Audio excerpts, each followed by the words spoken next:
톨게이트랑 주유소, 그리고 추대형 휴게소까지 내 돈을 들여서 다 지어놨다고 한번 상상을 해보시죠. 정부가 곧 엄청난 고속도로를 뚫어준다고 했거든요. 네, 뭐 업체들 입장에서는 기대가 엄청 컸겠죠. 그런데 몇 년이 지나도 도로교통법이 안 만들어졌다는 이유로 아스팔트를 안 깔아주는 겁니다. 차는 한 대도 안 다니고 직원들 월급만 매달 꼬박꼬박 나가고 있다면 어떨까요? 파산은 정말 시간 문제겠죠. 그렇죠. 한쪽은 그런 기본적인 룰이 없어서 말라 죽어가고 있는데, 반대로 아주 오래되고 깐깐한 법 때문에 억지로 가지고 있던 주식을 팔았더니 그게 대박이 나서 단 3개월 만에 1조 8천억 원을 벌어들인 곳도 있습니다. 와, 3개월에요? 극단적인 모순이네요. 네, 안녕하세요 독자님들, 경제용입니다.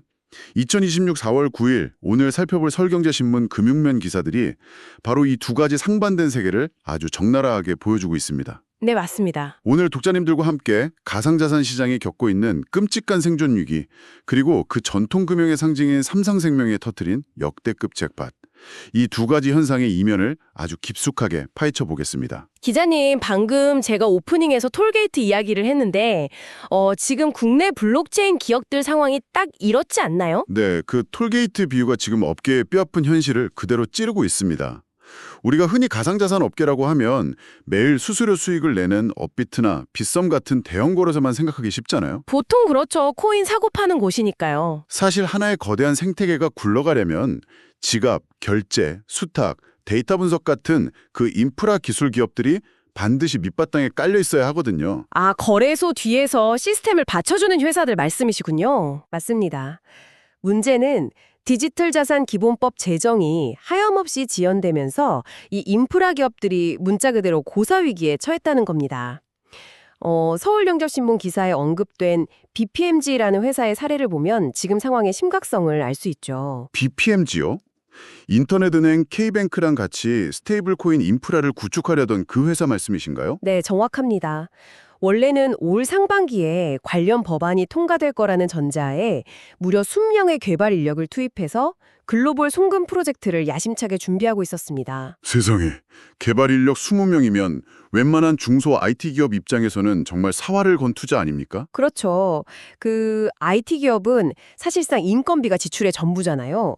그런데 법이 안 만들어져서 서비스를 출시조차 못하고 있으니까 수익은 0원인데 고정 비용만 계속 불어나는 겁니다. 그러면 BPMG 측 피해 규모가 어느 정도나 되는 건가요? 지금 회사 측은 입법 지연으로 인한 비용 부담이 평상시 대비 20에서 30%까지 폭증한 것으로 추산하고 있습니다. 와, 30%요. 버티기 힘들겠는데요. 문제는 이게 중소기업만의 일이 아니라는 겁니다. 대기업들이라고 상황이 낫지도 않아요. LG전자의 월립토, 라인의 도시볼트 같은 굵직한 지갑 서비스들도 줄줄이 사업을 축소하거나 철수하고 있는 실정입니다. 아니, 자본력이 빵빵한 글로벌 IT 공룡들도 버티다 못해 백기를 드는 상황이군요. 글로벌 시장은 지금 실물 자산을 토큰화하고 스테이블 코인으로 결제하는 상용화 단계로 막 미친 듯이 달려가고 있는데 우리는 뭐랄까, 출발선에서 운동화 끈만 묶고 있다가 경기장 풀이 꺼져버린 느낌입니다. 참 뼈아픈 대목이죠. 정치권이 거래소 대주주 지분 제한 같은 좀 지역적인 이슈에 발목이 잡혀서 산업의 기초 규칙을 세워야 할 골든타임을 그냥 흘려보내고 있는 겁니다. 오죽하면 업계에서 규제 샌드박스, 그러니까 일단 임시 허가라도 내달라고 아우성을 치겠습니까? 그러니까요. 그런데 기장님, 기업들이 피가 마르는 것도 참 안타까운 문제지만 저는 서울경제신문 기사들을 보면서 제일 화가 났던 부분이 따로 있습니다. 만약 지금 이 방송을 들으시는 독자님들 중에 가상화폐 거래소에 코인을 조금이라도 남겨두신 분들이 있다면 정말 집중해서 들으셔야 할 내용인데요. 프로비트 거래소 파산 사건 말씀이시죠? 맞습니다. 룰의 부재가 실제 투자자들에게 얼마나 치명적인지 보여주는 아주 충격적인 사례였잖아요. 네, 이 사건은 규제 공백이라는 게 단순히 기업의 이윤 문제가 아니라 평범한 개인 투자자들의 자산을 하루아침에 증발시킬 수 있다는 걸 여실히 증명했습니다. 2024년 3월에 영업을 종료했던 프로비트라는 거래소가 작년에 돌연 파산 절차를 밟았거든요. 네, 파산했다는 기사는 저도 봤습니다. 그런데 놀랍게도 무려 5,174명의 이용자가 약 22억 원에 달하는 채권 신고 기회를 허망하게 놓쳤습니다. 잠깐만요, 기자님. 이 부분이 제 상식으로는 도저히 이해가 안 갑니다. 제가 증권사 계좌에 삼성전자 주식을 사두면 그 증권사가 망해도 제 주식은 안전하잖아요. 한국이탁결제원 같은 곳에 제 명의로 분리보관이 되니까요. 네, 주식은 철저하게 보호를 받죠. 그런데 왜 가상화폐 거래소에 둔 내 코인은 그런 보호를 못 받는 겁니까? 내 돈 주고 산 내 자산인데 말이죠. 라는 지위가 명확하고 아주 튼튼하게 보장됩니다. 그런데 가상화폐는 아직 그런 법적 지위 자체가 명확하지가 않아요. 그럼 거래소가 파산했을 때 그 안에 있던 제 코인은 법적으로 대체 무슨 취급을 받는 건가요? 아주 냉정하게 말씀드리면요. 독자님들은 단순히 거래소에 돈을 빌려준 수많은 일반 채권자 중 한 명으로 전락하게 됩니다. 돈을 빌려준 채권자요? 제가 무슨 사채업자도 아니고 단순히 거래를 한 건데요? 법의 시선에서는 그렇다는 거죠. 기업이 파산하면 빚을 갚는 순서, 즉 우선 변제권이라는 게 있는데요. 가상화폐 투자자들은 이 우선 변제권이 없습니다. 실제로 이번 프로비트 파산에서도 정작 1순위 채권자로는 밀린 퇴직금을 청구한 직원 단 1명만 이름을 올렸고요. 남은 자녀 자산은 고스란히 주주들에게 돌아갈 판입니다. 와, 내 돈 주고 산 내 코인인데 정작 회사가 망하면 퇴직금이나 챙기는 주주들보다 순위가 밀린다는 거네요. 세상에 이런 법이 어디 있습니까? 게다가 파산 안내조차 제대로 안 했다면서요. 업계에서 스스로 투자자를 보호하겠다고 만든 닥사라는 협의체가 있지 않습니까? 거긴 대체 뭐 하고 있는 건가요? 닥사 차원에서도 폐업거래소 이용자의 자산을 돌려주기 위해 디지털 자산 보호재단을 세우는 등 나름대로 움직이긴 했습니다. 네, 재단을 세웠다곤 들었어요. 하지만 근본적으로 협의체의 자율 규제는 법적 강제력이 없다는 게 명확한 한계입니다.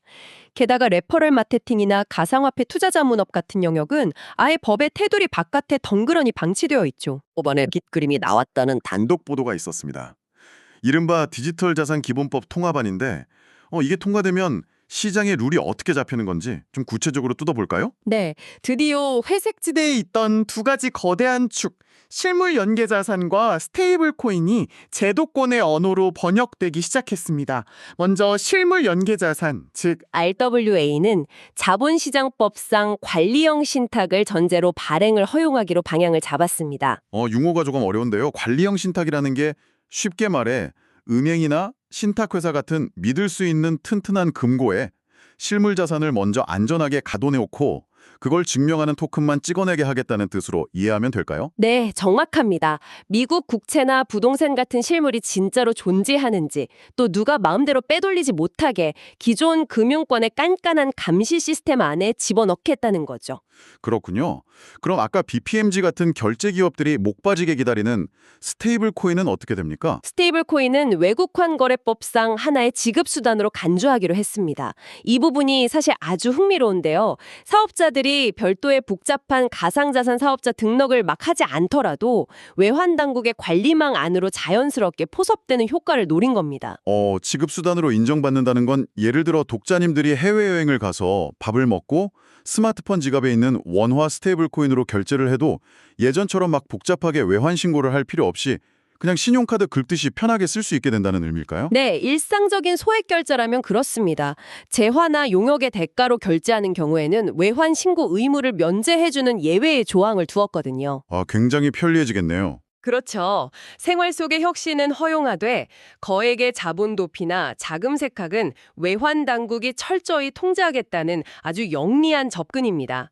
다만 한 가지 아주 엄격하게 금지한 것이 있습니다. 바로 이자 지급입니다. 네. 이자를 주면 안 된다고요? 보통 은행에 돈을 예치하면 이자를 주는 게 당연한 거 아닌가요? 혹시 이것도 규제가 자리 잡은 미국의 논란을 벤치마킹한 건가요? 네, 그 흐름을 아주 정확히 읽은 겁니다.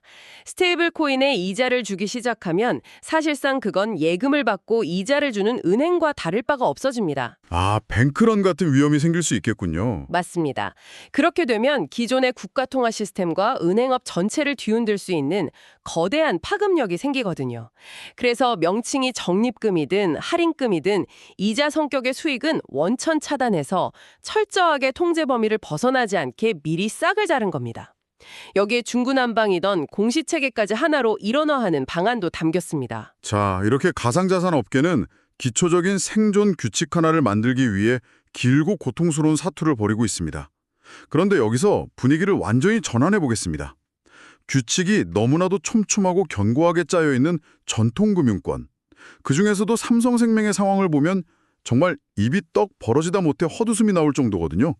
상반기에만 무려 1조 8천억 원에 달하는 일회성 이익을 거둔다고요? 네, 가상자산 업계의 비극이 룰의 부재에서 왔다면 삼성생명의 이번 1조 8천억 원 잭팟은 아주 확고한 룰의 존재 덕분에 혹은 그 룰을 따르다 보니 발생한 엄청난 이익입니다. 올 1분기에만 지배주주 순이익이 1조 원에 육박할 거란 전망이 나오고 있죠. 1분기 만에 1조 원이요? 네, 삼성생명의 작년 전체 순이익이 2조 3천억 원이었는데 그 절반 가까이를 단 석 달 만에 벌어들인 겁니다. 아니, 보험회사가 갑자기 보험을 몇 천만 개씩 판 것도 아닐 텐데 대체 어떻게 단기간에 이런 천문학적인 이익을 내릴 수 있었던 겁니까? 기사를 보니 세 가지 절묘한 요소가 맞아떨어졌다고 하던데요. 네, 첫 번째 요소는 길고 길었던 즉시연금 소송에서의 최종 승소입니다. 그 즉시연금 소송, 한때 정말 뉴스에 많이 나왔었죠. 가입자들이 보험금을 덜 받았다고 소송을 걸었던 건데 이게 어떻게 회사 이익으로 돌아온 겁니까? 그게 기업 회계의 아주 보수적인 특징 때문인데요. 삼성생명은 만약 이 소송에서 패소해서 가입자들에게 돈을 물어줘야 할 상황을 대비해 무려 4,153억 원이라는 거액을 충당 부채라는 이름으로 미리 떼어두고 있었습니다. 충당 부채요? 일종의 비상금 같은 거군요. 네, 만약의 사태를 대비한 꼬리표 붙은 돈이죠. 그런데 작년에 대법원이 최종적으로 삼성생명에 손을 들어줬습니다. 그러니까 혹시나 물어줄까 봐 묶어뒀던 4천억 원이 넘는 돈을 더 이상 물어줄 필요가 없어졌으니 고스란히 회사 이익으로 다시 잡혔다는 뜻이군요. 그렇죠. 명확한 사법 시스템이라는 룰이 기업의 리스크를 완벽하게 해소해 준 겁니다. 그리고 두 번째 요소가 아마 이번 잭팟의 가장 핵심일 텐데요. 바로 금산분리 규제 때문입니다. 금산분리요? 금융자본과 산업자본을 분리한다는 그 규제인데 그게 왜 보험사인 삼성생명한테 엄청난 이익을 안겨준 거죠?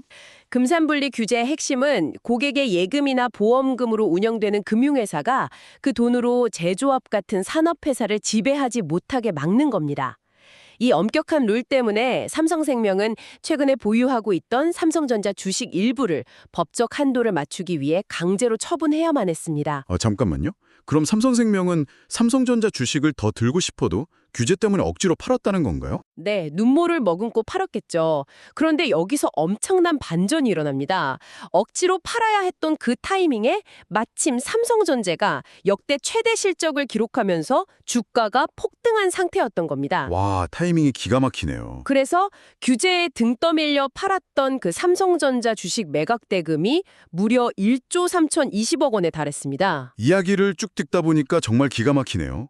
오랫동안 장롱에 처박아뒀던 겨울 코트를 정부 규제 때문에 억지로 꺼내 입었는데 그 주머니 속에서 과거에 잊어버렸던 거액의 수표다발이랑 재판 승소문이 한꺼번에 쏟아져 나온 거 아닙니까? 하하. 네, 거기에 마지막 세 번째 요소로 이번 달에 삼성전자가 지급하는 특별배당금 980억 원까지 추가됐죠. 말씀하신 코트 비유가 지금의 상황을 너무나도 완벽하게 요약하네요. 정말 극명한 대비네요. 똑같은 대한민국의 자산시장인데 한쪽은 룰이 없어서 혁신적인 기술을 들고도 생태계 전체가 굶어 죽을 위기에 처해 있습니다. 파산한 거래소의 투자자들은 내 돈을 돌려달라고 법에 호소할 자격조차 얻지 못하고 있죠. 네, 반면에 다른 한쪽은 대법원 판결이라는 명확한 사법 시스템 그리고 금산분리라는 아주 엄격한 규제의 틀 안에서 오히려 천문학적인 부를 안전하고 확실하게 실현시켰습니다. 룰이 있다는 것, 그리고 그 룰이 얼마나 투명하게 예측 가능한 상태로 작동하느냐가 시장 참여자들의 생과 사를 어떻게 가르는지 오늘 서울경제신문의 기사들이 역사적인 교훈을 남겨주고 있네요. 맞습니다. 제도의 중요성을 다시 한번 생각하게 되는 대목입니다. 네, 지금까지 가상자산 규제 공백에 따른 시장의 위기와 삼성생명의 막대한 일회성 이익 주제에 대해 다뤘습니다. 다음에도 빠른 소식으로 찾아뵙겠습니다. 지금까지 서울경제신문 경제용이었습니다. 감사합니다.